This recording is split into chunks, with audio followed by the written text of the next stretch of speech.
great disturbance in the Force.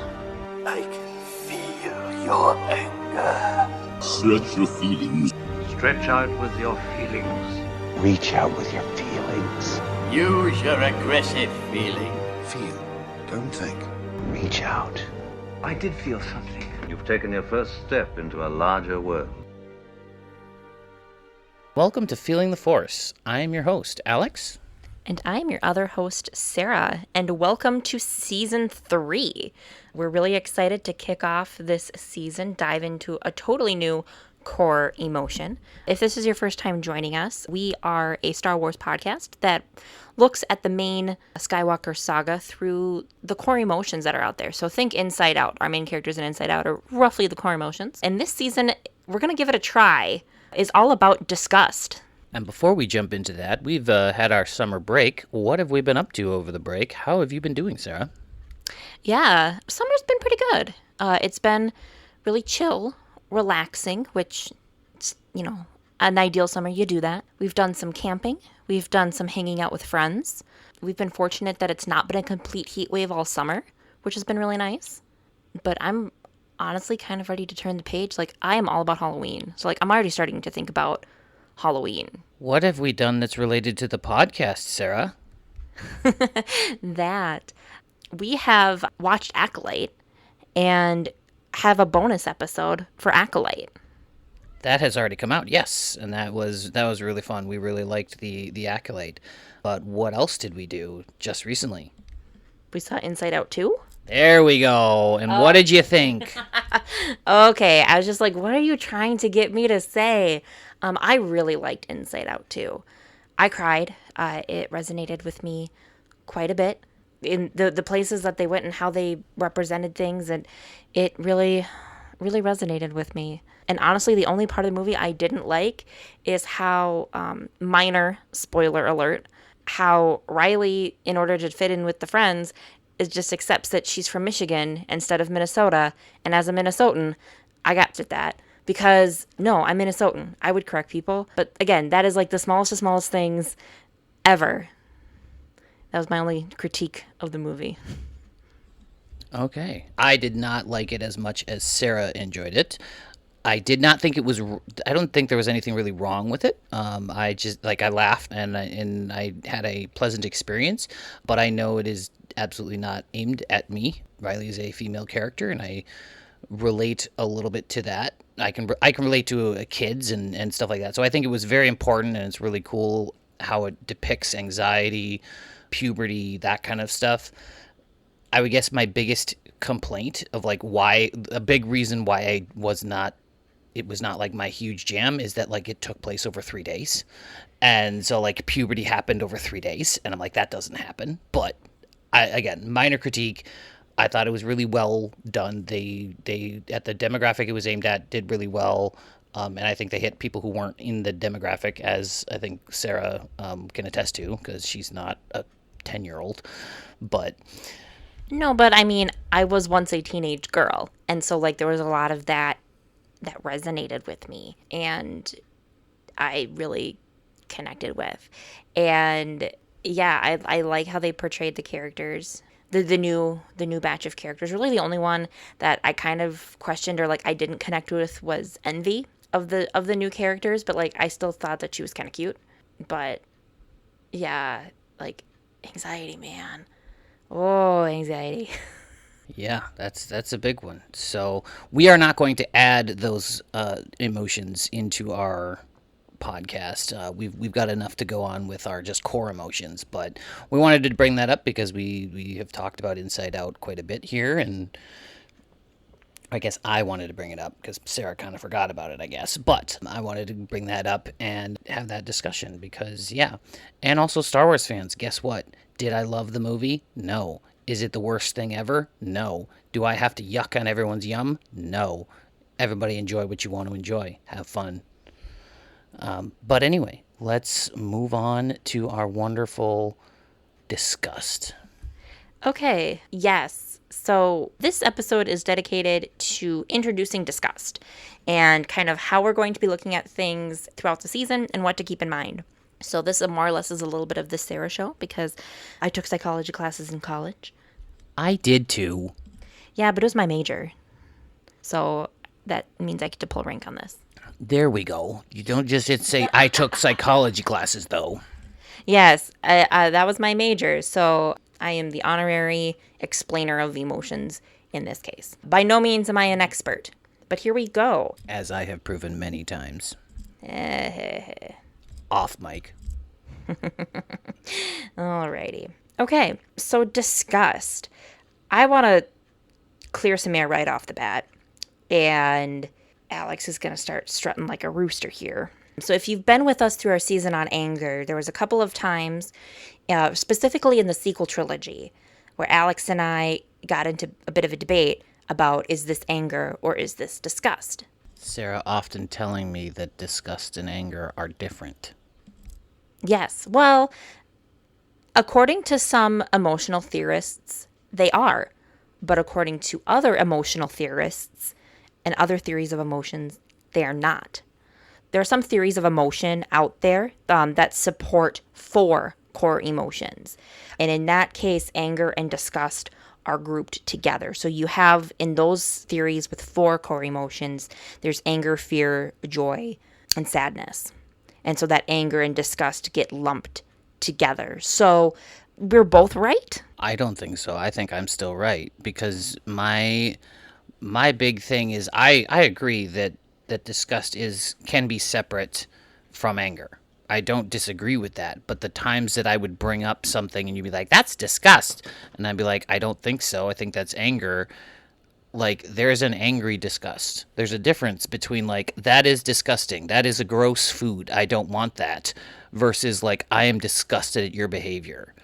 Like, there's a difference. Mm-hmm. And that's I think, where we ran into our issues, is that, like, I would be like, that person looks like it is a disgusting anger of, like, they can't believe that this other person, like, they don't have they're below them, and like I have to talk to this person. I'm angry that I have to talk to this person. I'm so disgusted by them.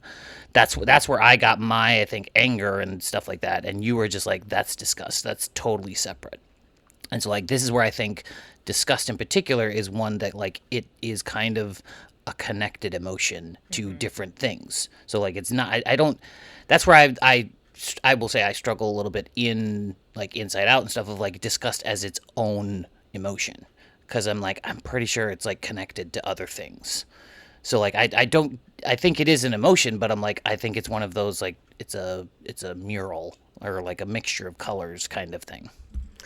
Oh, you are teeing us up really well for where some of this discussion is going to go. Perfect. Great. And I have no idea what she's going to talk about, so let it out. Okay. So we're going to put a pin in that piece because I want to get some base definitions out there and base understandings first. But that discussion about anger and disgust, and is it a separate emotion? Is it part of something else? We're going to come back to that. And I think that's where the bulk of our juicy conversation is going to happen this season. I would agree. Okay, so we all have a common definition. The American Psychological Association defines disgust as a strong aversion, and then they give examples. So a strong aversion to taste, smell, or touch of something deemed revolting. And different synonyms that are linked to that would be hate or hatred or loathing, which we've also talked about in anger. So again, there's kind of that overlap. And then we also talked about intensities with that, right? And last season with anger, that loathing is a more intense form of anger. And so, is disgust potentially, a more intense feeling of anger? Sure. Now, I have a question for you, because that definition there is not what we see, I think. And I think that's a very, very specific definition of the taste, smell, touch. You were very specific in those senses. You didn't mention anything else. So, can you elaborate on that a little bit more, or is that something else? No, that's where we're going. So that was the example that the American Psychological Association gave. But disgust can be a strong aversion to anything. So you can have a strong aversion to, say, curdled milk, or a spoiled food that you found at the back of the fridge, right? Like, you can have a disgust reaction, a strong aversion to the smells, the sight. Hopefully you're not tasting that, but you can have that aversion. But you can also have a strong aversion to something that's not necessarily a physical, biological sense. So you can have a strong aversion to, say, a person or an action or a belief. And that's where I think the hatred piece comes in, and that's where the interesting part of the conversation comes in, is shifting from that biological reaction of, you smell moldy food, like your body just instantly reacts, right? That's a biological protection for you so you don't eat something that could harm you. And then how that evolves into the social construct of I am disgusted by this person, or I am disgusted by this action. And like, I don't want to get into specifics because that can get into a real trigger warning, and I want to be sensitive to folks out there. But I mean, you can kind of fill in the blank of people or actions that you find repulsive, that you find disgusting, that make you kind of recoil, or like you want to stop listening or want to stop engaging. And like, that's kind of the social disgust reaction. Okay, cool. I just wanted to verify that. Cool. Yes. So, I mean, maybe do you want to just jump to that point? Go in the order you wanted. Okay. So that is, to me, one of the fascinating pieces about disgust as a core emotion, as an emotion as a whole, is it is evolutionarily one of our oldest emotions, one of the first ones to have come up, in that, when we're with our, tribes, when we're with our people, back millions and millions of years ago, it was beneficial for us to be able to express, not even necessarily with words, but to express with body language and facial cues that, this meat is bad, or this water tastes bad. And that helped keep us alive, by not ingesting things that smelled bad, that tasted bad, that felt bad. We were able to stay alive. But that has evolved over time to include things that are socially disgusting. And so that leads me to Paul Rosen and his colleagues. They, a couple decades ago, did a seminal paper on disgust and described the 4 categories. And so you can kind of see that evolution and where that goes from there.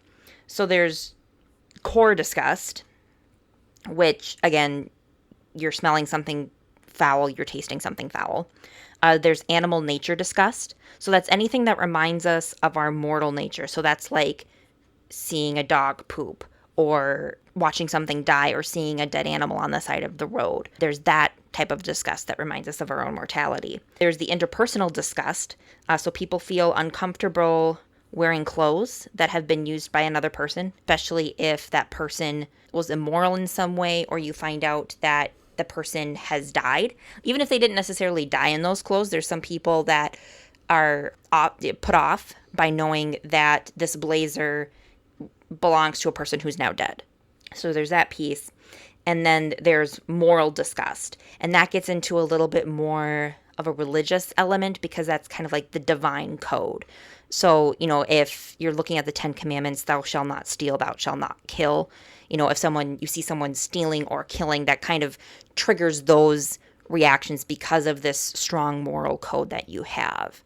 So there's those different levels. And to me, it's so fascinating to have it evolve from a base evolutionary point to something that is so complex and nuanced when you get to the interpersonal piece, when you get to the moral piece, and because that's going to differ across people and across societies. Like, that's not, what is morally acceptable or, interpersonally acceptable here in America may not be in Europe, or may not be in Asia or Africa. And that's where you have culture classes at times, because something's okay in one place in the world, and then it's taboo or really looked down upon in another.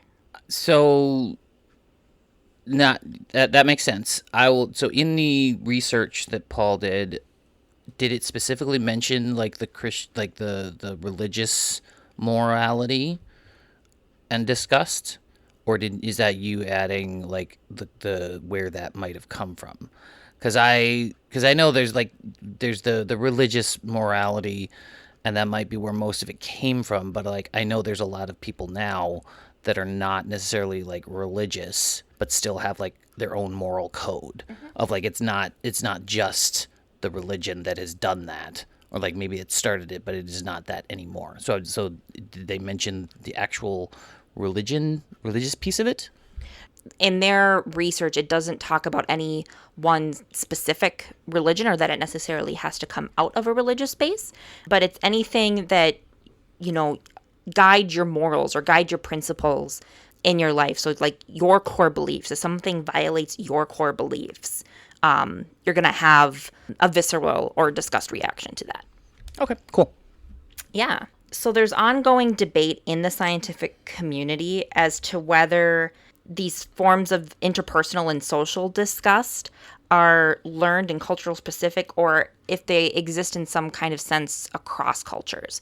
Yeah, so there's a lot of research right now going into kind of, I think, where that shift happens with disgust in terms of the biology of it. And it goes back to that quintessential psychology question of nature versus nurture. We as human beings are hard programmed for disgust. It's evolutionarily beneficial for us. But, where does that then shift over to the social situations? There's looks across culture where that fits in. There's looks at as people age, what a 2-year-old or a 3-year-old might find disgusting is different than, a teenager or an adult or a senior citizen. And vegetables. that or what they don't find disgusting, like a lot of kids aren't necessarily grossed out by certain bodily functions when they're really little, and so parents have to be like, no, like don't pick up the cat litter kind of a thing. Oh, that's absolutely a thing as a teacher. Yep. Yep, that's absolutely a thing. Like, hey, don't stick your finger up your nose and just then keep going and doing things. Like, I guess we teach that is an interesting aspect of like, do we teach disgust, like that kind of thing? That's fascinating. That just came to me. Yeah, that's right. So I think that's where some of the interesting, personally, where I find some of the interesting research happen, because again, like we all have these reactions, but then what we're taught is disgusting is different, and kind of when does that kick in and how does that kick in? And, does that get connected with other emotions? A 2-year-old picking their nose may not feel embarrassed by it at all and think nothing of it. A, 12, 13-year-old caught picking their nose may feel other things in connection with that. Well, also, and just like to me, I'm thinking of like looking at somebody do it. Because like when you're doing it yourself, you're kind of like, yeah, is it gross? It's gross, but like you're like, I've got something in my nose, I got to get it out. But like if you have a kid, a 2-year-old picking their nose, and just like, and another kid picks their nose, they're like, okay, cool, I pick my own nose, that's fine. But then like once you get to kindergarten, like you've been taught by your parents and then people around you like, oh, don't pick your nose in public, oh, don't, and like ew, they're picking their nose, like it's that kind of like the view of others doing the disgusting thing, of not necessarily you doing it, of this is disgusting, that kind of thing. Yeah.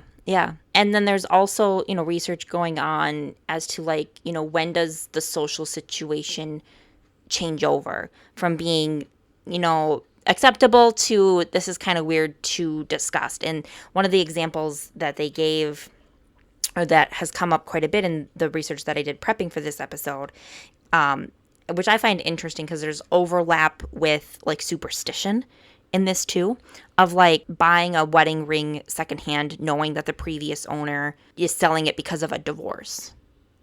And so it's like, does the ring have the bad juju in it? And does that make that ring unacceptable for purchase? But is that disgust?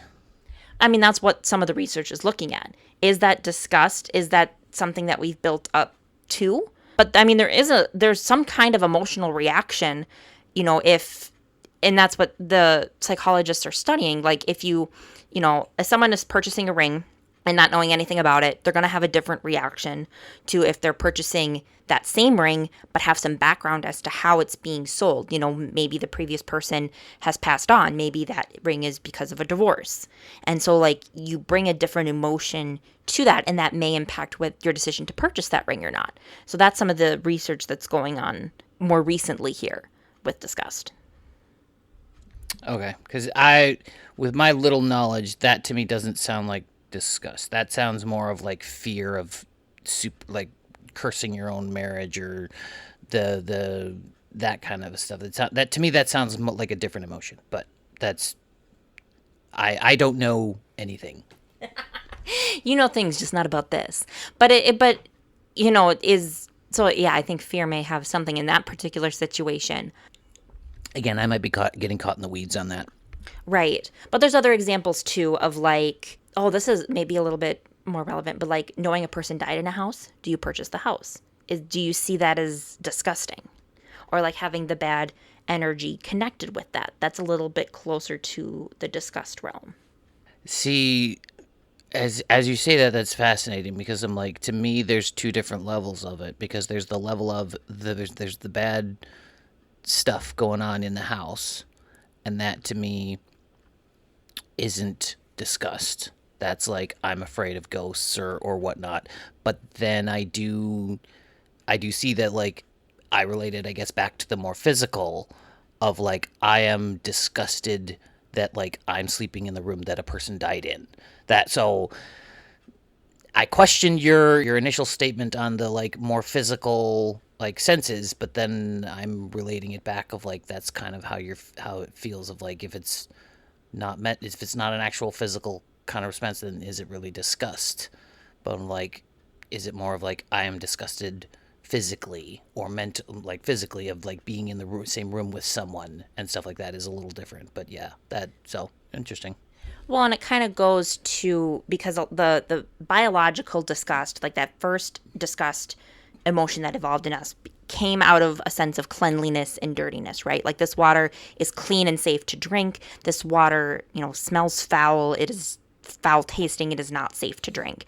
And so then when we apply that more to a social setting, we're still kind of dividing things into this is clean, this is safe, versus this is dirty, this is unsafe. And so what we define as clean or dirty is going to be different. A house could be completely sterilized up to down, but if someone knows that a person died in this particular room, are they still going to sense it as dirty because of the taboos around death? It's that animal nature connection of disgust. We don't like to be reminded of our own mortality. And knowing that someone died in a particular room in a house, like you are reminded of this very mortal fact. And I think there's fear connected with that, right? Because some people, I think we're all afraid of death in some capacity, but it is connected with that. Interesting. Yeah. So that's where I think a lot of our conversation this season is going to actually end up being. It's going to be a little bit more social psychology or sociology aligned of like what are our characters reacting to. Not necessarily that, they were disgusted by this or that. It's like it is looking at, because we have got species from across the galaxy here, aliens from across the galaxy, and like, do they have differences in what they find disgusting based off of that? Oh, I don't think that's going to be our thing because we're human. And so like, I don't think we're going to be able to tell much. To me, it's more of just a discussion of like, why are they disgusted? Oh, they're disgusted by like, would we be disgusted in this kind of a situation? I think that's going to be more of our conversation versus like, this human was disgusted versus like this Trandoshan was not disgusted.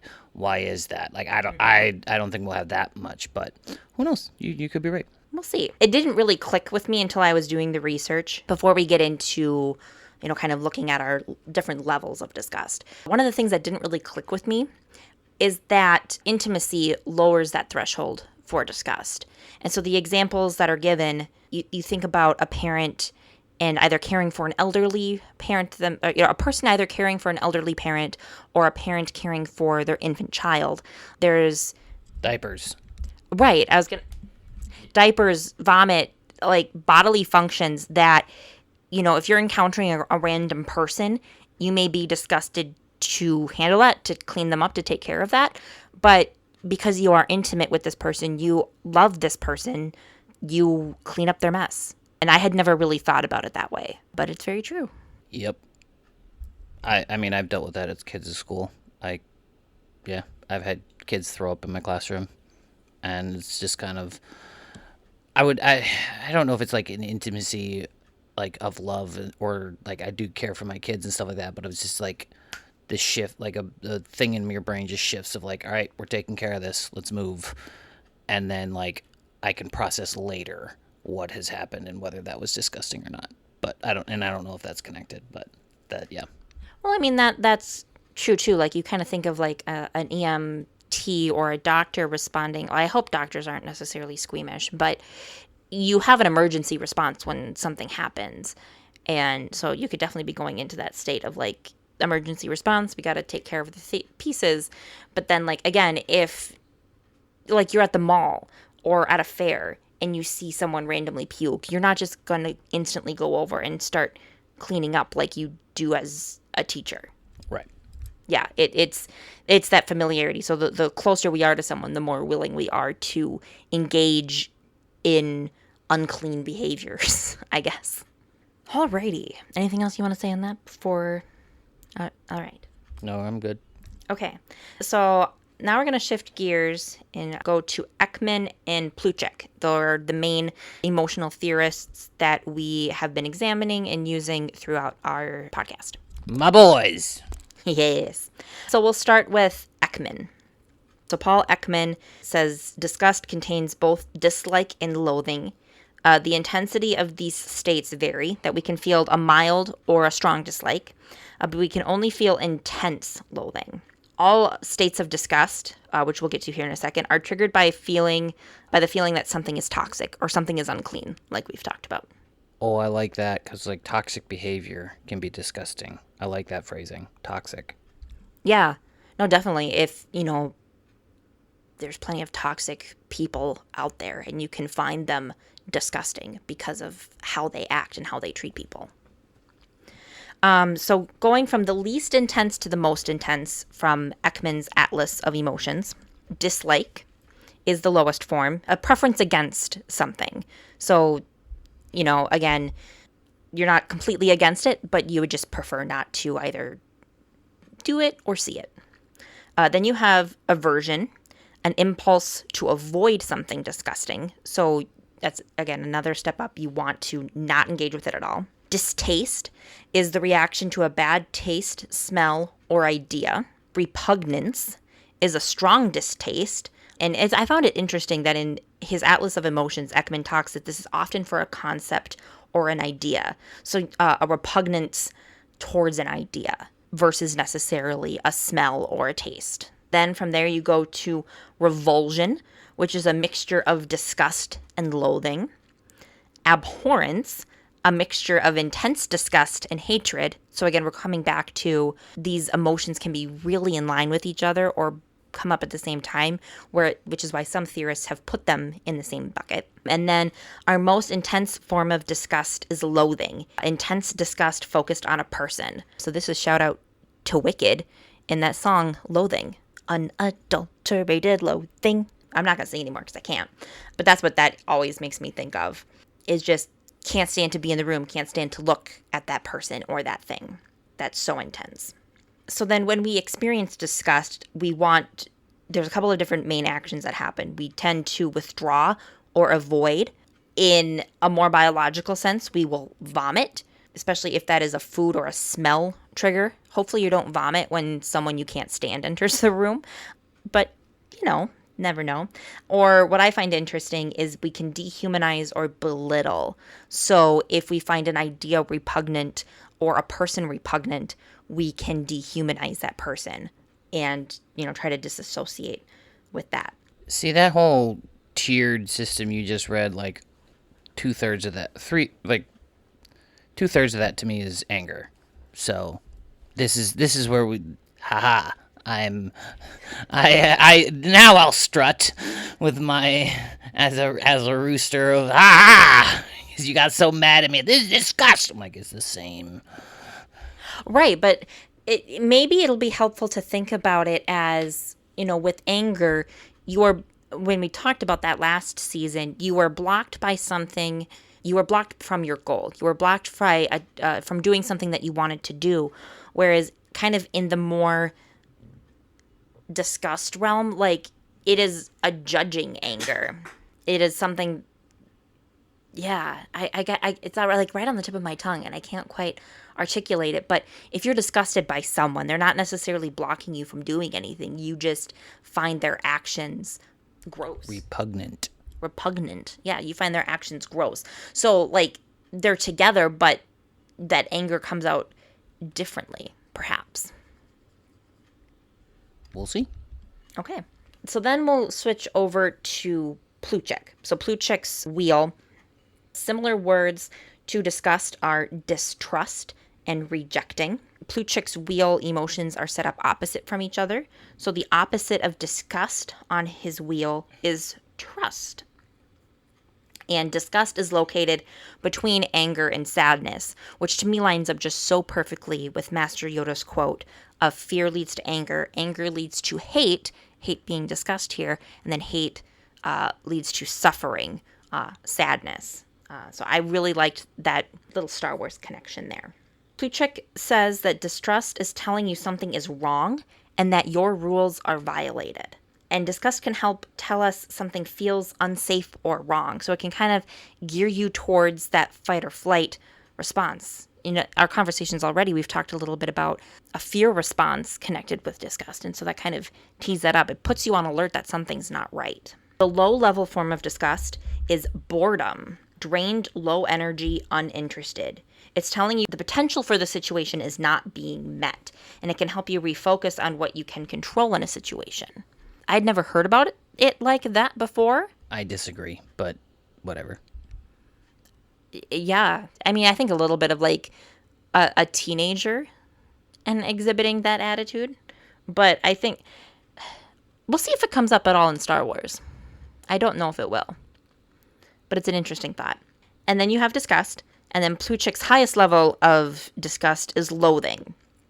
Feeling disturbed or horrified. Your fundamental values are blocked and you feel energized to do something about it. And again, that's kind of where Ekman talks about you avoid the situation, you want to leave the situation because you feel violated against that. When we're looking for disgust in a person, the most common trait is wrinkling the nose, kind of scrunching the nose up, because again, so much of this is based in biology and the senses of smell and taste, and so you're scrunching your nose up. People tend to turn or move their body away from the source of that disgust. Hunching over can be a form of disgust that's typically more associated with nausea, but kind of hunching over and making yourself small can be a way to avoid something too, depending what that is. People will also tend to purse their lips in disgust too. So you're baring your teeth a little bit. Your lower lip is raised or slightly protruding. Your upper lip looks a little bit like an inverted U. Also kind of think about like when you give a really young kid like a piece of lemon or a piece of lime and they just totally pucker up. Like that's kind of the facial reaction. That's the classic disgust reaction. So that is what we will be looking for as we carry on this season. Yeah, so this could be the shortest episodes we've ever seen, or we could have a lot of different conversations. It's very interesting that we don't really know where we're going this season. Yeah, who knows? We may have a whole episode where we're like, hey guys, we saw nothing. See you later. Yeah, I mean, when we set out with this podcast, we had originally said, well, we'll do disgust at the end because we don't know if we can do it. But we're like, let's give ourselves this challenge, especially because it fits so well with Master Yoda saying, fear leads to anger, anger leads to hate, hate leads to suffering. It just seemed like the next logical progression. They may be shorter episodes, they may not. But we're here for the discussion, and we're looking forward to it. The last piece that I want to say on Disgust comes from an article written by Hillary Jacobs Hendel. She's a licensed social worker and explained a lot about natural emotional responses in her work, and specifically with abuse. So I guess a trigger warning here for abuse is that validating disgust can decrease anxiety and shame, specifically around a trauma or a person. And I think that's really beneficial to bring up because disgust can be a uncomfortable emotion, and especially if it does get to the higher levels of like, I can't even stand to be in the room with that person. You need to acknowledge those emotions because they're coming from your sense of self. They're coming from your, the actions and the behaviors and things like that, and to validate those experiences. But we've learned so far in our watch throughs, we need to validate all of our emotions. Truth. Feelings are neither right nor wrong. It is what you do with those feelings that is the problem, or good thing. But that's the thing we've learned. Yes, exactly.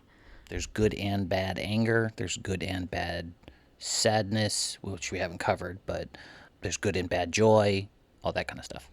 Well, I mean, you talk about like rational and irrational fears, right? Like there's the good and bad fears too. True. Yep. Yeah. Is there anything else you want to say on Disgust before we kick it off? I don't think so. I'm good. All right. So stay tuned for this upcoming season. I think we'll start watching our movies in the chronological release order. So that would mean starting with our original trilogy in Disgust, then moving to the prequels, then sequels, and we'll see what we see. I have a vision of what we're going to see, but I have been wrong before most of the time. So we shall see what happens. Alrighty. If you'd like to send us an email, send us an email to feelingtheforcepod@gmail.com. We'd love to communicate with you. Maybe do a mailbag, something along those lines. And also, for sure, always go and rate and review our podcast. Leave us 5 stars.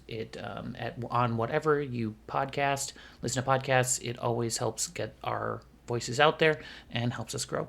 Always remember, your focus determines your reality. Your focus determines your reality.